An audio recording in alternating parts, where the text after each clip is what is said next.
इसी तरह से शरीर के समस्त भाग,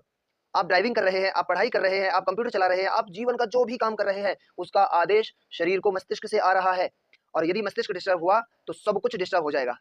इसलिए शरीर को आराम आप देते हैं, तो उसमें शरीर का आराम हो जाता है और शरीर दोबारा से कार्य करने के लिए क्षमता प्राप्त कर लेता है। शरीर का आराम आप जागते हुए भी कर सकते हैं,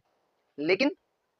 मस्तिष्क का आराम प्राप्त करने के लिए आपको सोना ही पड़ेगा और सोने के साथ-साथ जब हम आराम कर रहे होते हैं और सो रहे होते हैं, तो केवल मस्तिष्क का आराम नहीं हो रहा होता, हमारे शरीर की बहुत सारी प्रक्रियाएँ चल रही होती हैं, जो मस्तिष्क की कमांड पर ही चल रही होती हैं। हालाँकि वो प्राकृतिक हैं, लेकिन मस्तिष्क के हार्मोन्स ही, मस्तिष्क से निकलने वाले जैविक केमिकल ही उन सब प्रक्रियाओं के लिए उत्तरदायी होते हैं। अगर मस्तिष्क से वो केमिकल ना रिलीज़ हों, तो हमारे बॉडी की रीजनरेशन प्रोसेस नहीं होगी, हमारे शरीर की जो टूट-फूट हो चुकी है, उसकी रिपेयर नहीं होगी और हमारे शरीर की जो खराबियाँ उसमें आ चुकी हैं, उन खराबियों को जो शरीर निद्रा की अवस्था में फिर से सक्रिय कर लेता है, उन खराबियों को दूर करके शरीर को सामान्य कर लेता है, वो प्रक्रिया भी नहीं पूर्ण हो पाएगी, यदि मस्तिष्क ठीक से काम नहीं कर रहा।